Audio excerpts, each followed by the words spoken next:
नमस्कार, आदाब। Crime petrol सतर्क के इस नए सीजन में आप सबका स्वागत है।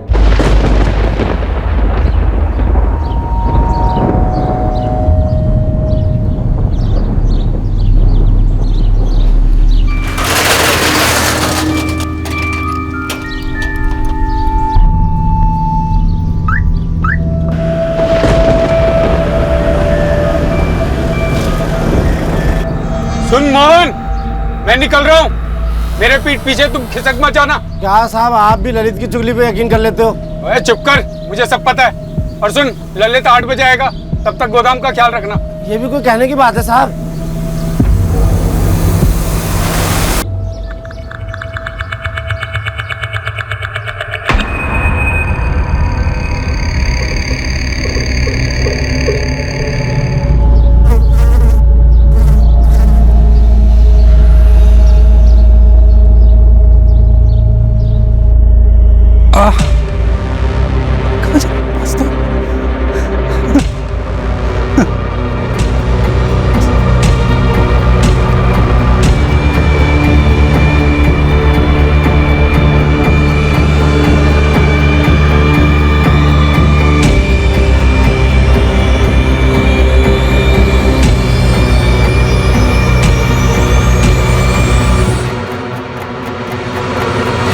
सिक्योरिटी गार्ड मोहन जायसवाल सालों से उस गोदाम की रखवाली करता आ रहा था, पर उस दिन गश्त लगाते वक्त उसने जो देखा वो दृश्य उसने पहले कभी नहीं देखा था। इस चौंकाने वाली घटना का अंजाम कई जिंदगियां भुगतने वाली थी। ठीक दूसरे दिन 16 जून को पास के शुक्ला परिवार के घर में एक भयंकर भूचाल आया।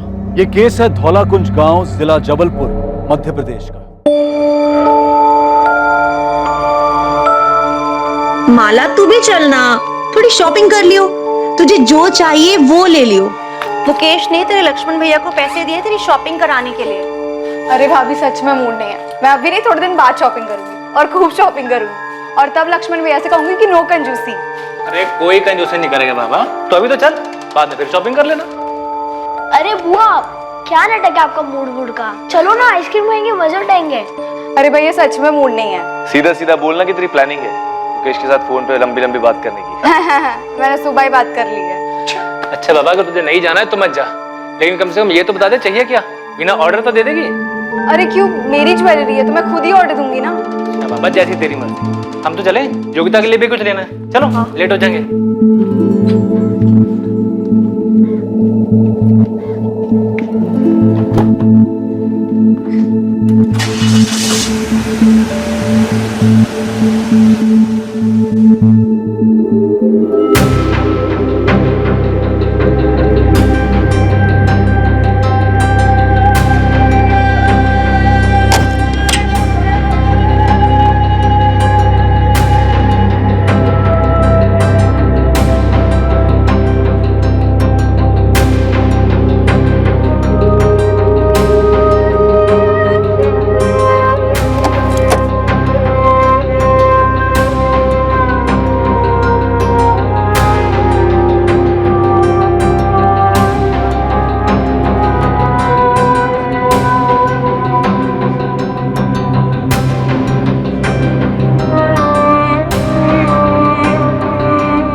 भाई हो गई शॉपिंग भी, सब सामान लिया ना? हाँ।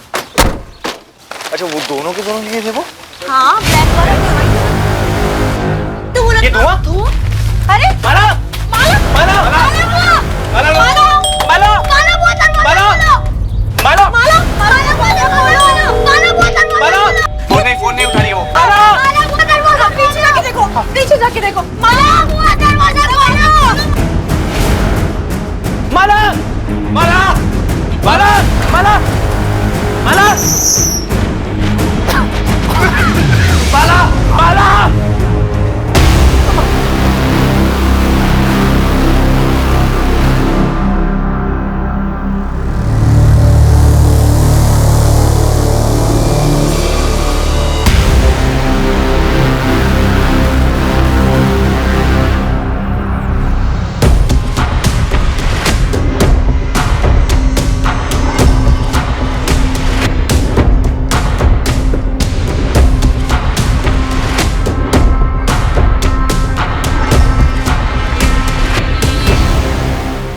लक्ष्मण भैया, विनय भैया, बीना भाभी, रोहित, मुझे माफ कीजिए। मैं ये कदम नहीं उठाना चाहती थी, पर मुझे समझ नहीं आ रहा था कि मैं और क्या करूं।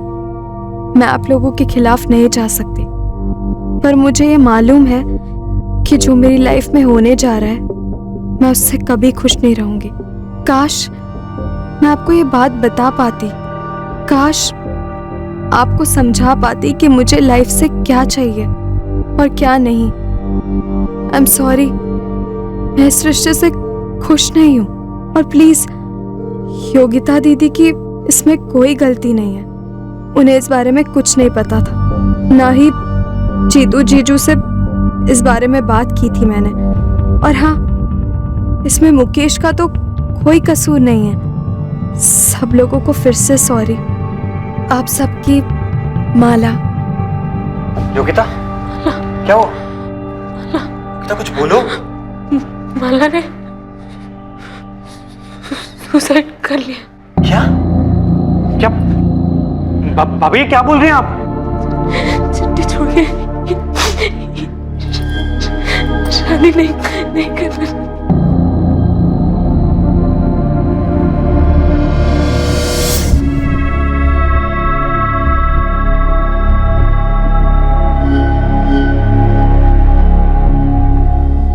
क्या माला ने वाकई खुदकुशी कर ली थी? क्या यह हादसा बिल्कुल वैसे ही हुआ था जैसा कि सामने रखा गया था? जब यह कहा जाता है कि क्राइम रेट हाई है, बहुत हाई है, तब इस बात का गहरा अध्ययन करना जरूरी हो जाता है कि लोगों की मानसिकता का स्तर कितना नीचे जा चुका है। वो सिक्योरिटी गार्ड मोहन जायसवाल, जिसने इस हादसे के ठीक एक दिन पहले कुछ देखा था गोदाम में। आखिर सिक्योरिटी गार्ड मोहन जायसवाल ने उस दिन क्या देखा था गोदाम में, और वो उस बारे में क्या करने की सोच रहा था? The number you have called is currently switched off. Please try again later. पापा का फोन अब भी स्विच ऑफ आ रहा है। ऐसी भी क्या ड्यूटी इनकी, परसों से गए अब तक खबर नहीं। वहाँ रुकने के बारे में कुछ बोला था पापा ने आपको? मुझे तो कुछ नहीं बोला। मैं अभी जाकर अमन सेठ से बात करता हूँ, उन्हें ही पता होगा। सब देखो तब पापा से डबल ड्यूटी करवाते रहते हैं। अरे राघव, कहाँ है तेरे पापा? कल परसों दोनों दिन ड्यूटी पर भी नहीं आए, फोन भी बंद है। तबीयत तो ठीक है? मैं तुझे फोन ही लगाने वाला था।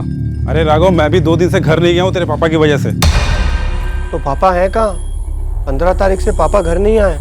15 को जब मैं घर जा रहा था, मैंने साफ उससे बोला था कि ललित के लौटने तक जाना नहीं कहीं। मैं भी बराबर आ गया था टाइम पे अपनी ड्यूटी पे, और रोज की तरह ना ही वो सीट पर थे और ना ही गश्त पे थे।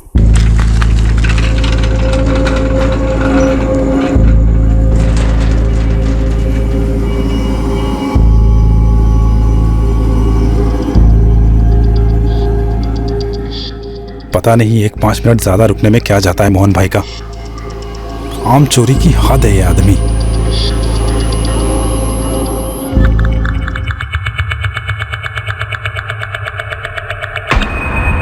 डंडा भी सही जगह पे रख के नहीं जाते। 2 दिन में कितनी बार फोन लगा चुका हूँ, हर बार स्विच ऑफ बता रहा है। क्या माजरा क्या है? यही तो मैं आपसे बोल रहा हूँ अमन सेठ, 15 तारीख से पापा घर नहीं आए, फोन भी ऑफ आ रहा है उनका। पी कर कहीं चले तो नहीं गए? क्या बोल रहे हैं सेठ आप? आज तक कभी किया है पापा ने ऐसा?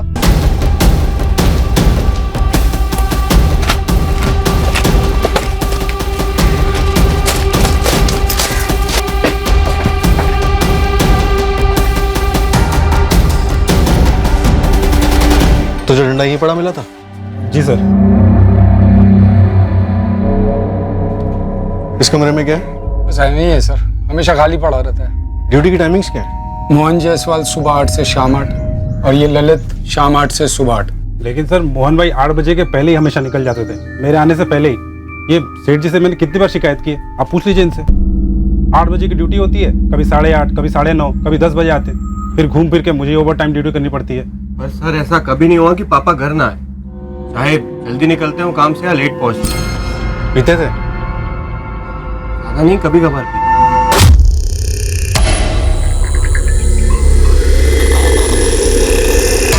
ललित, क्या जानता है तू? कहाँ है मोहन जायसवाल? मुझे क्या पता, मैं जब यहाँ आया तो मोहन भाई यहाँ पर नहीं थे, और वो डंडा यहीं पड़ा हुआ था। अब जरा मेरे साथ आइए, कुछ बात करनी है। सर प्लीज कुछ कीजिए सर, मेरी माँ की हालत बहुत खराब है सर। देखो तुम चिंता मत करो, हम तुम्हारे पापा को ढूंढ लेंगे। तब तक एक काम करो, ये सारे जान पहचान वालों से और रिश्तेदारों से पूछताछ करो। लेकिन सर मेरी माँ। देखो हम भी अपने लेवल पे ढूंढ लेंगे, चिंता मत करो। अमन जी अब हमारे साथ थाने तक चलो। ललित आ क्या सुन, देख मेरे लौटने तक कहीं जाना नहीं। जी सेठ जी।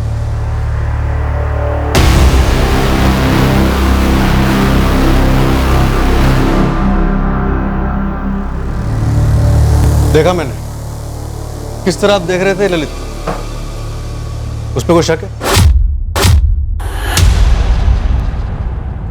ऐसे शक तो नहीं है, पर कैसे कहूँ समझ नहीं पा रहा।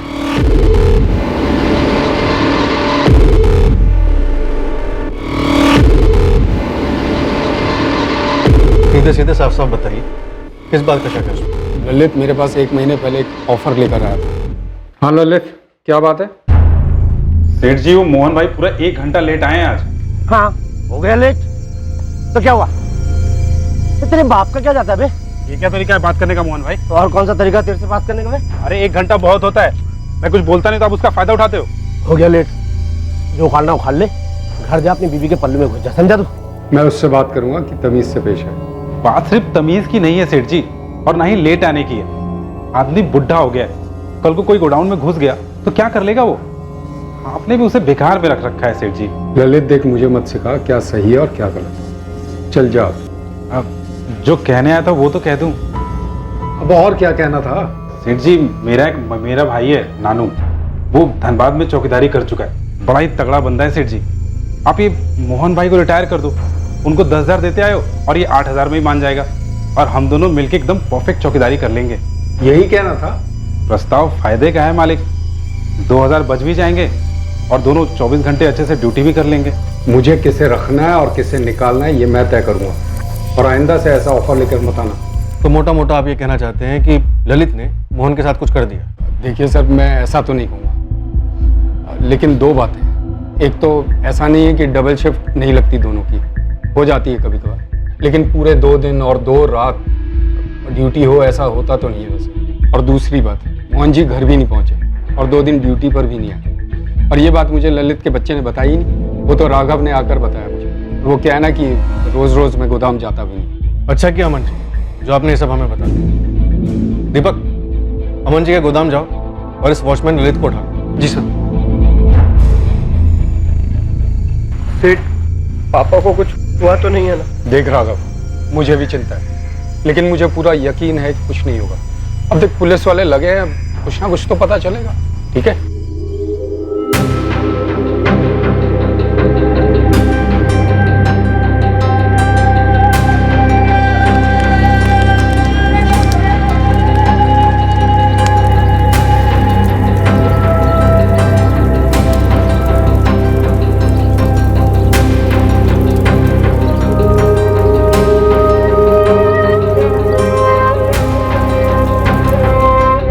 सुनो, मैंने विनय भाई साहब को 1 लाख रुपए दिए हैं कैश तुम्हारी ज्वेलरी के लिए। 1 लाख?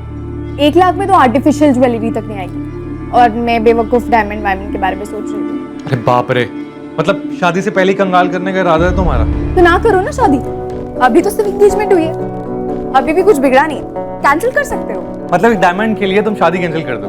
डायमंड चाहिए ना तुम्हें? अगले हफ्ते ही डायमंड मिलेगा तुमको। मेरा भोपाल का एक ट्रिप लग रहा है, वहाँ बहुत अच्छा ज्वेलर दोस्त है मेरा। अरे मैं तो मजाक कर रही थी। अब भाई तुम मजाक कर रही थी, लेकिन मैंने तो प्यार किया, और प्यार कोई मजाक नहीं है। अब डायमंड को आने से कोई नहीं रोक सकता। आप कब और कैसे हम पर इतने लट्टू हो गए, हमें तो पता ही नहीं चला। अब भाई ये तो मुझे भी नहीं पता। तुम अपनी सहेली के साथ स्कूल से लौटा करती थी, और मैं भी विदाउट फेल तुम्हें देखने के लिए पहुंच जाया करता था।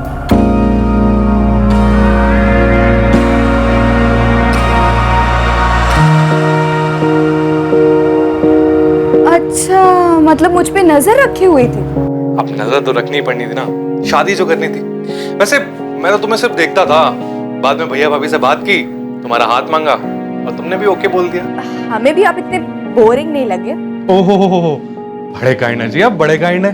तुम्हें आज जाके जो भी खरीदना है खरीद लो, बाद में हम दोनों साथ में चलेंगे। दिल तो तुमने लूट ही लिया है, जेब भी अच्छे से लूट ली, कोई कसर मत छोड़ना।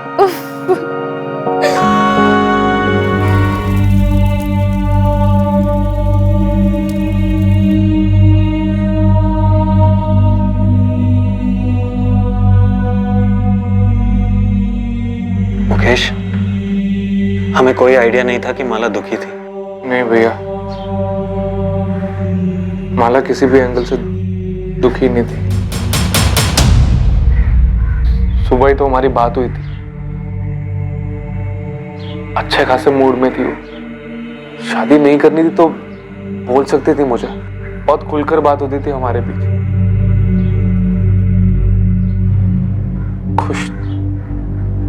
खुश नहीं थी कि बात मैं मान ही नहीं सकता।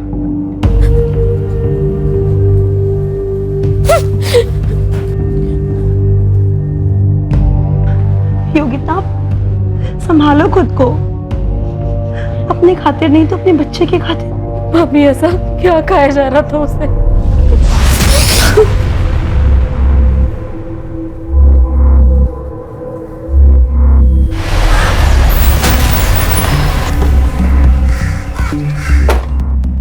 सर, क्या रिपोर्ट? नील सर, धौलाकुंज और आसपास के सभी ठेकों पर पता किया, पर कहीं से भी कुछ भी मोहन के बारे में पता नहीं चला और ना ही कोई टिप मिली। जबलपुर सिटी में भी फोटोज और डिटेल्स भेज दी हैं। ललित वर्मा टूटा? सर, लगता नहीं उसे तोड़कर कुछ निकलेगा। मेरे मुंह से अभी तक जो कुछ भी निकला है बस उतना ही था मेरे अंदर। 15 जून को जब मैं ड्यूटी पर आया तो मोहन भाई ड्यूटी पर नहीं थे। और ये बात भी सही है साहब, मैं अमन सेठ के पास गया था अपने भाई को ड्यूटी पर लगवाने के लिए, मोहन भाई की जगह पे। और एक बात बता देता हूँ साहब, ये मोहन भाई भी ना कोई दूध के धुले नहीं थे। तो बता, दूध कहाँ और कैसे फटा था? जो जानता है सब बता दे ललित।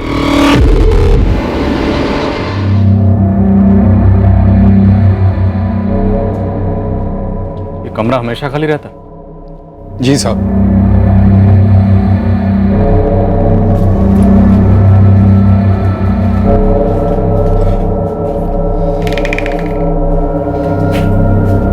सर, मेरा सारा माल यहीं रहता है और यहीं से सीधा ट्रांसपोर्ट हो जाता है। ये दरवाजा क्या है? सर, ये वही खिड़की वाला कमरा है। यहाँ कुछ स्टोर तो होता नहीं है तो इसलिए बंद रहता है। सर,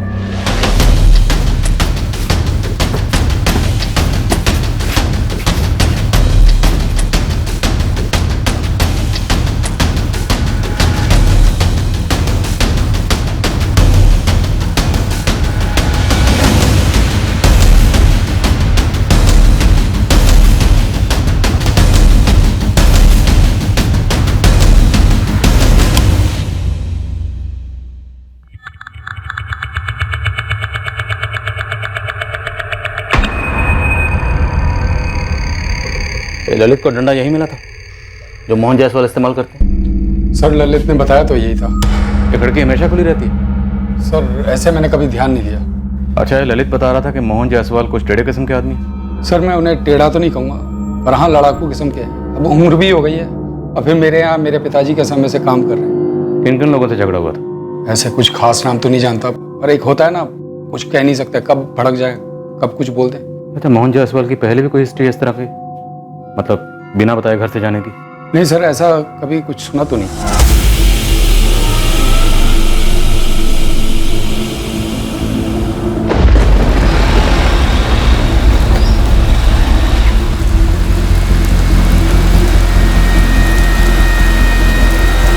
साहब, ये ललित वर्मा के खिलाफ तो कोई क्रिमिनल हिस्ट्री मिली नहीं, लेकिन जो ये मोहन जायसवाल है इस पर मर्डर चार्ज था। क्या? धौलाकुंज गांव का एक लोकल पुलिस थाना है और लगभग 6 साल पहले मर्डर के सिलसिले में अंदर था। किसका मर्डर? एक पड़ोसी था, भीखू गुप्ता।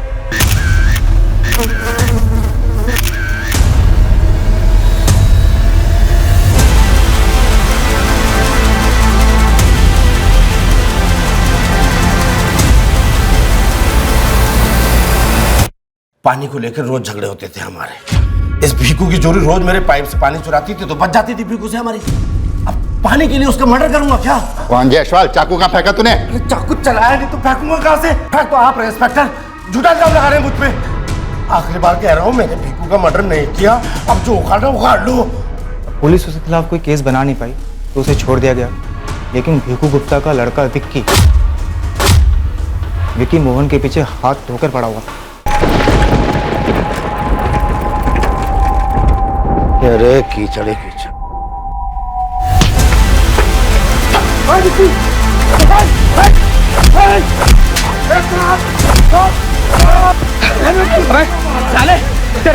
नहीं मैं। तूने जैसे मेरे पापा को मारा था ना, वैसे एक दिन तेरे को मार दूंगा मैं। तू मारेगा मुझे छछूंदर की औलाद?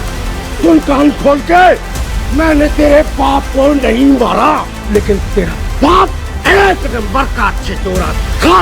उसके साथ ऐसा ही होना था। सुधर जा वरना तेरा भी ऐसा ही असर होगा। ये विक्की अभी भी वहीं रहता है, मोहन के पड़ोस में? नहीं, विक्की और उसकी माँ लगभग 3 साल पहले धोलाकुंज गांव छोड़ के चले गए। कहाँ? ये तो किसी को पता नहीं है, लेकिन मैंने बंदे लगाए हैं उसके पीछे। सर कहीं ऐसा तो नहीं ये विक्की लौटा हो बदला लेने के लिए?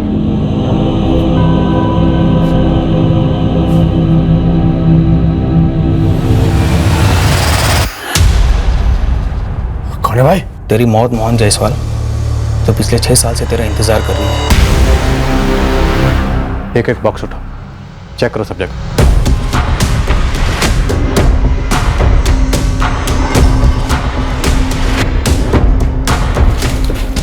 अरे सर, यहाँ लाश होती तो बदबू नहीं आती?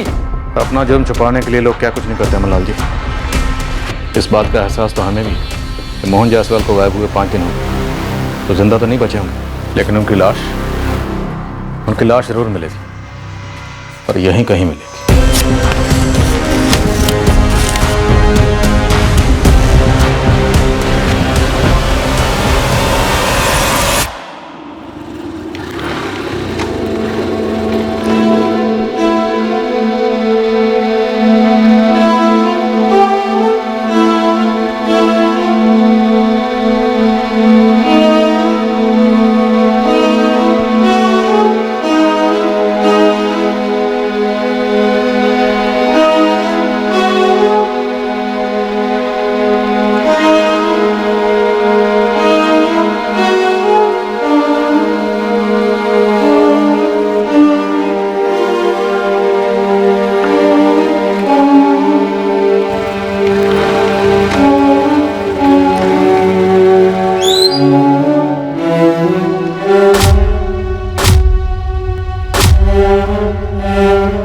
सिक्योरिटी गार्ड मोहन जायसवाल के मिसिंग केस की तहकीकात शुक्ला परिवार के दर पर पहुंचने वाली थी।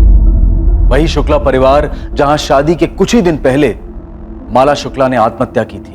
माला के बड़े भाई लक्ष्मण और विनय का मोहन जायसवाल से क्या ताल्लुक था? उस दिन गश्त लगाते वक्त मोहन जायसवाल ने गोदाम के कमरे में ऐसा भी क्या देखा था कि तब से मोहन जायसवाल दिखाई नहीं।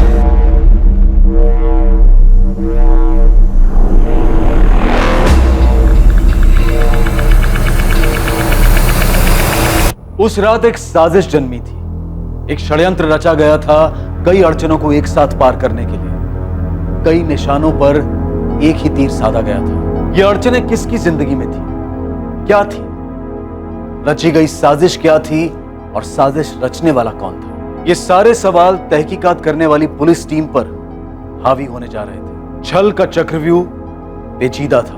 लक्ष्मण शुक्ला और विनय शुक्ला? जी सर, बड़े लोग हैं, साहूकार हैं, गाँव वालों को कर्जा देते हैं। पापा ने माँ के जेवर गिरवी रखे थे उनके पास। पता नहीं क्यों मुझे तुम्हारे पापा का गायब होना कुछ खटक रहा।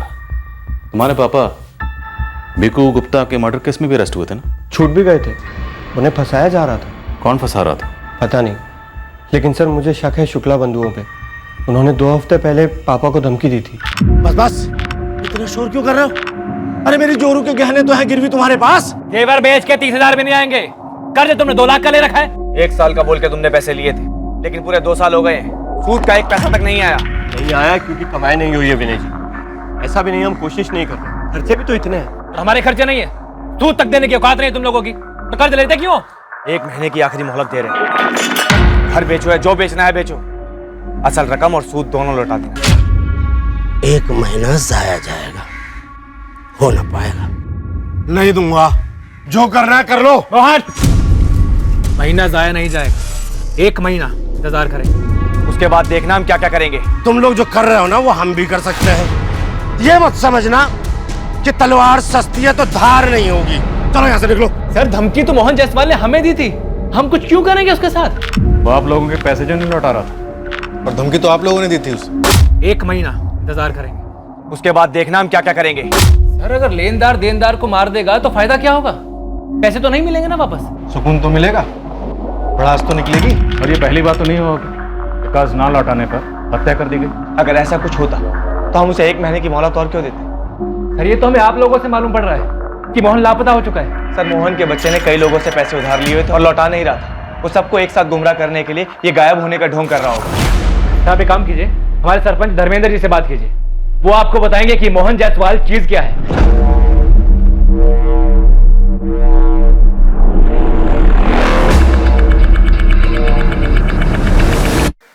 देखिए दरोगा साहब, पूरा धौला कुंज हैरान है कि मोहन ऐसे कैसे गायब हो गया। क्या आपको लगता है कि मोहन खुद से कहीं भाग गया और अब बेटा ड्रामा कर रहा है गायब होने का, शुक्ला बंधुओं पर इल्जाम लगाने का? होने को तो कुछ भी हो सकता है साहब। जब भिगू गुप्ता का मर्डर हुआ था तब विक्की ने जायसवाल पर हमला किया था। तब मेरी विक्की से बात हुई थी, समझाया था मैंने उसे कि भावनाओं में मत बहना। भीखू गुप्ता का केस क्लोज नहीं हुआ कभी? होते हैं ऐसे कुछ केसेस, क्या करें। और अब मोहन गायब है। सुना है मैंने, आदमी था ऐसा जो खुद को गायब करवा सकता है। ये उसी की कोई चाल होगी। सब लोग सही कह रहे हैं कि वो ठेड़ा बंदा था।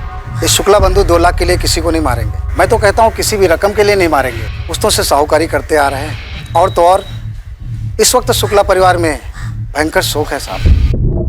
क्यों? आपको नहीं पता उसकी बहन के बारे में? आप बताइए। कुछ दिन पहले ही उनकी छोटी बहन माला ने खुद को जलाकर आत्महत्या कर ली। बेचारी 18-19 साल की थी साहब। कब हुआ ये? अभी 16 तारीख की छोटी बहन माला ने खुद को जलाकर आत्महत्या कर ली। अभी 16 तारीख।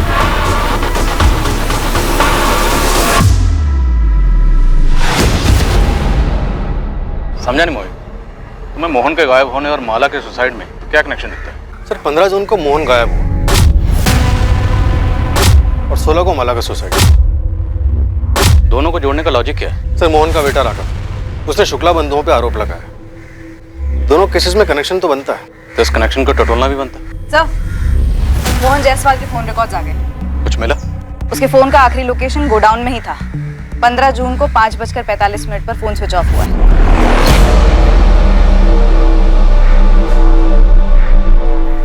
लेकिन गोडाउन से तो हमें कोई फोन नहीं मिला। मोहन के कॉल रिकॉर्ड्स में कुछ मिला? सर उसका आखिरी कॉल मोहन ने अपने बेटे राघव को शाम 5:25 पर कॉल किया था। हाँ पापा। अरे राघव बेटा, हैंडल मिल गया। हाँ सीधे गोद में गिरा है समझ। अब इन शुक्ला बंधुओं को ना ऐसा मजा चखाऊंगा ना तो देखना। पापा क्या हैंडल वेंडल की बात कर रहे हैं आप? क्या बोल रहे हैं आप? ये राघव पक्का हमसे कुछ छुपा रहा है, अपने बाप को छुपा रहा है सर, और हमें घुमा रहा है। तगड़ी गर्मी देनी होगी इसे। सर ये बाप बेटे मिलकर बहुत बड़ा गेम खेल रहे हैं। शुक्ला बंधुओं को अंदर करवाओ और अपना सारा कर्ज मिटा दो। उठा इस राघव। एक मिनट, मारिए मत सर, मारिए मत। मैंने पापा के फोन कॉल के बारे में नहीं बताया और सच कहता हूँ सर, मेरा यकीन कीजिए, वो गायब तो हुए हैं ना सर, उनके साथ जरूर कुछ हुआ है सर। मेरे तेरे बाप के साथ क्या हुआ? तू और तेरा बाप मिलके हमारे साथ आंख मिचौली खेल। तेरा बाप खुद कहीं छुप के बैठा हुआ है और तू हमारे पास आया उनकी झूठी कंप्लेंट लिखवाने। क्यों? क्योंकि तू शुक्ला बंधु को फंसाना चाहता। सच है ना? ये सच नहीं है सर। तेरे हिसाब से 15 तारीख की रात को तेरे पापा मोहन गायब हुआ। 16 तारीख का पूरा दिन गया, पूरी रात गई, 17 की सुबह गई और 17 की दोपहर को जाके तू अमन लाल के पास जाता है इंक्वायरी करने, और 17 को ही तू पुलिस के पास आता। सर मुझे लगा अमन सेठ ने उन्हें डबल ड्यूटी पे लगा दिया सर। अभी डबल डंडा पड़ेगा ना तो खुद ब खुद बोलेगा तेरा बाप कहाँ डबल ड्यूटी कर रहा है। लगाएं डबल डंडा। फिर तेरे पापा के साथ फोन पर क्या बात हुई थी? बताता हूँ सर, सब बताता हूँ। बोल। साहब उस दिन पापा का फोन आया, वो बहुत उत्तेजित टाइप लग रहे थे फोन पर। वो कह रहे थे कोई हैंडल मिल गया है, हैंडल जिससे शुक्ला ब्रदर्स को टाइट कर सकते हैं। क्या हैंडल? सर वो शुक्ला ब्रदर्स के बारे में कुछ कह रहे थे। अरे राघव बेटा, हैंडल मिल गया। हाँ सीधे गोद में गिरा है समझ। गोली मत दे रहा। गोली नहीं दे रहा हूँ साहब, मैं खुद कंफ्यूज हो गया था। मुझे खुद कुछ नहीं समझ आ रहा था कि पापा फोन पर क्या कह रहे हैं। पापा साफ साफ बोलिए ना, क्या हैंडल वैंडल? और ये विनय और लक्ष्मण कहाँ से आधम के? अरे घर आके सब बताऊंगा, बस तू इतना समझ कि विनय और लक्ष्मण का टेटू हमारे हाथ में जब चाहे दबा देंगे, साले चू तक नहीं कर पाएंगे। तेरे पापा को क्या हैंडल मिला था शुक्ला बंधुओं के खिलाफ? घर पहुंचते तो बताते ना सर, पर वो घर पहुंचे ही नहीं। हाँ पर वो फोन पर बहुत उतावले लग रहे थे। लेकिन जैसे तू बता रहा है कि तेरे और तेरे पापा के बीच ऐसी बात हुई थी, तो शुक्ला बंधुओं के खिलाफ शक जाहिर करने के लिए तू 2 दिन बाद क्यों आया? तुझे तो पहले आना चाहिए था। वो पेशेवर साहूकार लोग हैं सर, लेकिन बिहेव ऐसे करते हैं जैसे सड़क छाप लोग हो। सर वो हर जगह पापा की इंसल्ट करते थे, मंदिर, पंचायत, चौपाल, जहां पापा दिखते थे गाली गलौज करते थे, थूकम थूक करते थे। पापा पर क्या गुजर रही थी सिर्फ मैं जानता था सर। इतना गुस्सा था, इतनी रंजिश थी और तेरे बाप ने फोन करके इतना सस्पेंस बढ़ा, तब भी तो पुलिस के पास नहीं आया, और जब आया तब भी उस कॉल के बारे में नहीं बताया। मैं बौखला गया था सर, मैं भूल गया था ये बात बताने के लिए आप लोगों को। एक मिनट, तू कह रहा है 15 तारीख की रात को तेरे पापा मोहन गायब हुए और 16 तारीख को शुक्ला परिवार में माला शुक्ला ने सुसाइड किया। क्या कनेक्शन इन दोनों में?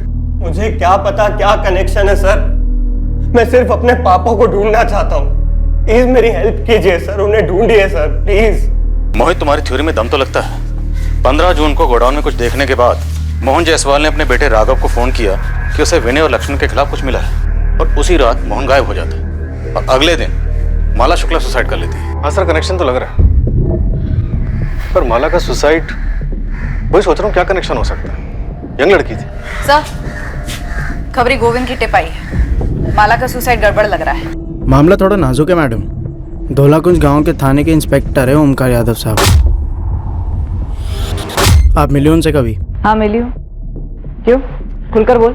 अब देखिए कि वो और ये आपके शुक्ला बंधु खास है, और जब उनकी बहन माला ने सुसाइड किया उसकी कोई तहकीकात ही नहीं हुई और डायरेक्ट ओमकार साहब ने केस ही क्लोज कर दिया। ऐसा कभी कोई करता है क्या? कोई कारण रहा होगा। लड़की की शादी होने वाली थी कुछ दिनों के बाद और सबको वो बहुत खुश नजर आ रही थी। अचानक से खुद को जलाकर सुसाइड करना और कोई तहकीकात ना होना, कुछ तो कारण रहा होगा ना। ये दोनों केसेस बौखलाने वाले हैं, मूल तौर पर अजीब है, झूठे लगते हैं। हाँ सर, मोहन का अचानक से गायब होना, माला का एकदम से सुसाइड। सर, आप इंस्पेक्टर ओमकार यादव से बात छेड़ेंगे माला सुसाइड केस की, कैसे कैसे क्लोज कर दिया? शक कर रहे हो मुझ पर राजीव? नहीं ओमकार, मुझे बस इस केस की जानकारी चाहिए। काफी सीधा केस था वैसे। 16 की दोपहर को शुक्ला कोठी से फोन आया।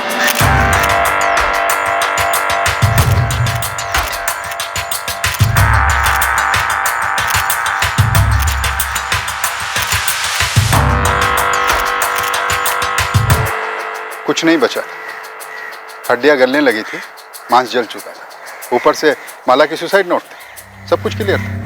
भोपाल से हैंड राइटिंग एक्सपर्ट मंगवाया, राइटिंग मैच करवाई, ये है फॉरेंसिक रिपोर्ट, माला की ही राइटिंग। राजीव, आप मुझ पर बिना तहकीकात के केस बंद करने का इल्जाम नहीं लगा सकते। माला ने सुसाइड ही किया था। माला अपनी होने वाली शादी से खुश नहीं थी। वो खुश नहीं थी क्योंकि उसकी शादी उसकी बहन के देवर मुकेश के साथ तय की गई थी। वो लड़की बोल नहीं पाई थी, लेकिन लड़की खुश नहीं थी। पोस्टमार्टम रिपोर्ट कहाँ कर? क्या पोस्टमार्टम करवाते राजीव? हड्डियां बचे कुचे मांस का पोस्टमार्टम। माला का परिवार, विनय, लक्ष्मण की भाई वीना, वो सब माला की बड़ी बहन योगिता की गोद भराई के लिए शॉपिंग पर गए थे। माला नहीं गई थी क्योंकि वो सुसाइड करना चाहती। ओमकार, मेरा सवाल है कि पोस्टमार्टम क्यों नहीं हुआ? एक एक बाल, बचे हुए अवशेष, हड्डी का एक टुकड़ा डीएनए के लिए काफी होता है। मुझे सुसाइड नोट काफी लगा, पोस्टमार्टम की जरूरत बिल्कुल भी नहीं लगी। केस क्लोज कर दिया, ओपन एंड शट केस है। मान लो अगर ये सुसाइड केस नहीं है तो हो सकता है शुक्ला बंधुओं ने खुद अपनी बहन का पहले कत्ल किया, फिर उसे जला दिया और अब वो सच्चाई छुपा रहे। इसमें तुम इतनी दिलचस्पी को दिखा रहे हो? ये सुसाइड का मामला है, इस केस में मर्डर का कोई स्कोप ही नहीं। माला के भाई विनय और लक्ष्मण माला की हत्या क्यों करेंगे? Honour killing. अरे माला ने कभी मुकेश के लिए नाखुशी जाहिर ही नहीं की, तो फिर विनय और लक्ष्मण माला की हत्या क्यों करेंगे?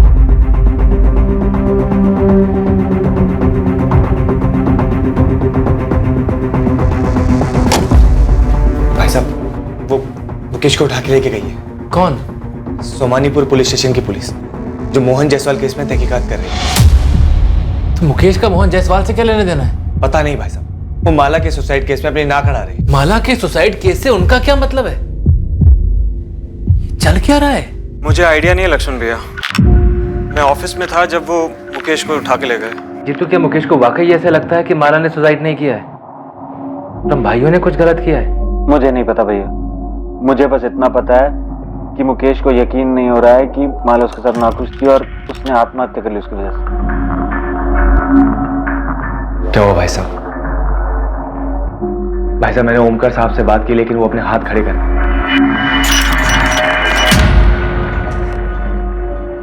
क्या आप भी मेरे दोनों भाइयों पर शक कर रहे हो? मुझे ताज्जुब है कि तुम्हें शक क्यों नहीं हो रहा। माला तुम्हारे सबसे करीब थी, अगर उसे मुकेश से शादी नहीं करनी थी तो तुम्हें तो बता सकती थी। और कौन से एंगल से वो सुसाइड करने वाली लगती थी, बताओ। पुलिस तुझे यहाँ पकड़ के क्यों लाई है? क्या छुपा रहा है तू मुझसे? कुछ नहीं माँ। साहूकारों की बहन की आत्महत्या का तेरे पापा से क्या ताल्लुक है? मुझे नहीं पता माँ। कहीं उस बच्ची माला ने तेरे पापा की वजह से तो आत्महत्या नहीं की?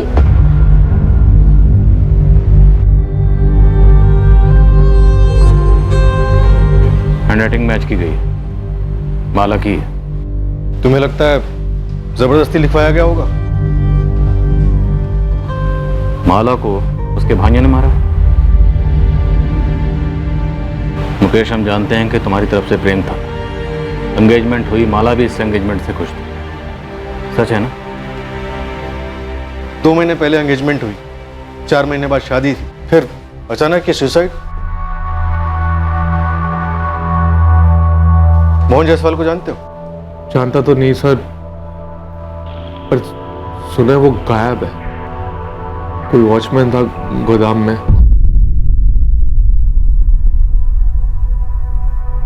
मुकेश, दिल से बोल, क्या माला सुसाइड कर सकती थी? नहीं सर, बिल्कुल भी नहीं। और अगर मैं गलत हूं तो मुझे कारण जानना है सर। उस पर कोई जोर जबरदस्ती नहीं थी, फैमिली भी ऐसी कोई पुराने ख्यालातों वाली नहीं थी, खुलकर बोलने की आजादी थी। फिर ऐसा क्यों?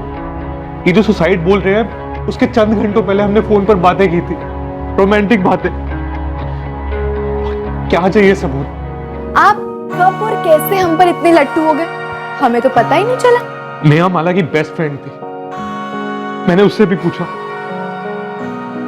वो भी बिल्कुल शॉक हो गई ये बात सुनकर। नहीं मुकेश, मैं नहीं मान सकती कि अपनी माला सुसाइड कर सकती है।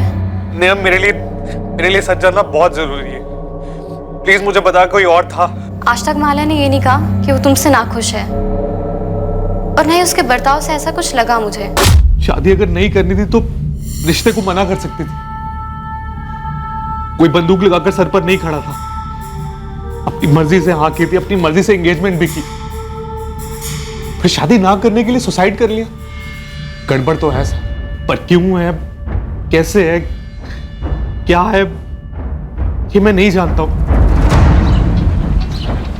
सुसाइड नहीं, मर्डर सर, 100%। पर क्यों सर? ऑनर के लिए? तब तो कोई दूसरा लड़का जरूर ही होगा, अभी नहीं तो पहले कभी। लेकिन अगर ऐसा होता तो बेस्ट फ्रेंड नेहा मुकेश को जरूर बताती, क्योंकि उसने तो बात उठाई भी थी। अगर ये मर्डर केस है भी, तो इसका मोहन जायसवाल मिसिंग केस से क्या कनेक्शन बनता है?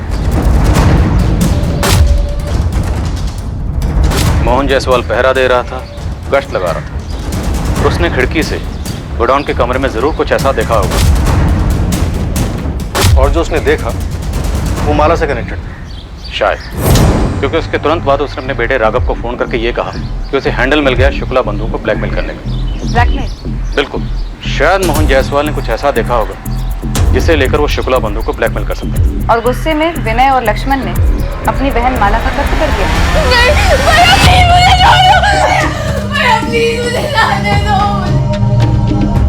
मुझे माफ कर दो, हमसे ऐसा नहीं होगा।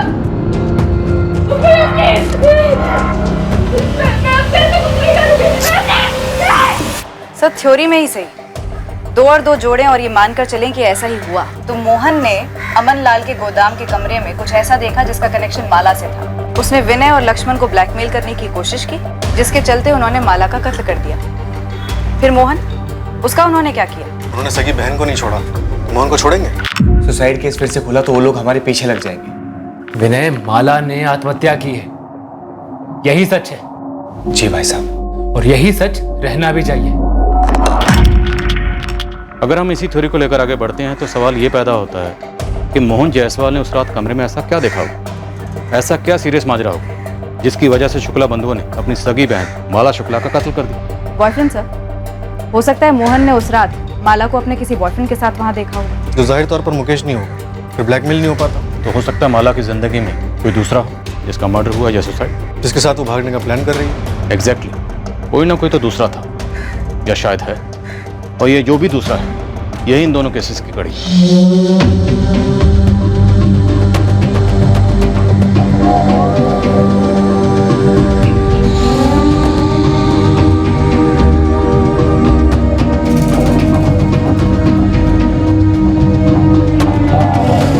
जायसवाल मौजूद ही नहीं जो ये बता सके कि आखिरकार उसने क्या देखा था। माला शुक्ला भी इस दुनिया में नहीं रही जो बोल सकती कि उसने आत्महत्या की है या फिर उसका कत्ल हुआ है। अब माला की जिंदगी में ये दूसरा आदमी कौन था जो पुलिस की थ्योरी के अलावा और किसी की जुबान पर नहीं?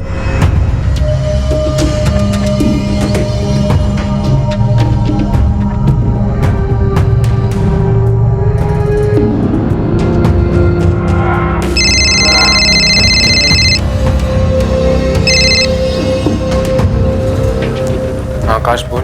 अजय, सुना कल शाम को क्या हुआ? क्या यार, तू ये बता तू है कहाँ पे? तू बोलना क्या हुआ कल शाम? यार माला ने सुसाइड कर लिया है। क्या? हाँ यार, उसने खुद को जला लिया।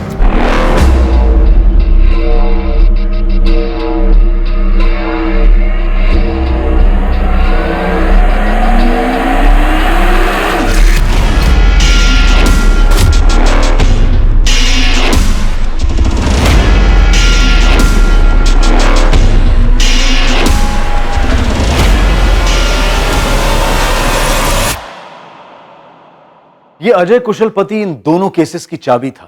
माला की मौत और मोहन के गायब होने की सच्चाई जानने के लिए अजय तक पहुंचना जरूरी था। क्या कभी इन केसेस की सच्चाई सामने आएगी? क्या पुलिस अजय कुशलपति तक पहुंच पाएगी? और सबसे अहम सवाल ये कि इन सारे खुलासों को करने के लिए क्या अजय कुशलपति जिंदा भी था या फिर उसे भी ठिकाने लगा दिया गया था? कौन था इन केसेस का असली गुनहगार और कौन था असली पीड़ित? अक्सर भयंकर किस्म के जुर्म ऐसे दिमागों में पनपते हैं कि जिनके चेहरे देखकर कोई नहीं पहचान पाता है कि ये इंसान अपने स्वार्थ के लिए किस हद तक जा सकता है। क्रिमिनल बुद्धि को पहचानना बहुत मुश्किल होता है, लेकिन इस केस में इस मास्टरमाइंड का माइंड, इस साजिश का मूल सबको समझा जाएगा, उसका खुलासा किया जाएगा और मुजरिम बेनकाब होगा कल रात इस केस के दूसरे और आखिरी भाग में। अब मैं अनूप सोनी आपसे विदा लेता हूं, फिर मुलाकात होगी। और याद रखें, क्राइम और आपके बीच में सिर्फ इतना फर्क है कि आप कितने सतर्क हैं। सतर्क रहें, सुरक्षित रहें। जय हिंद।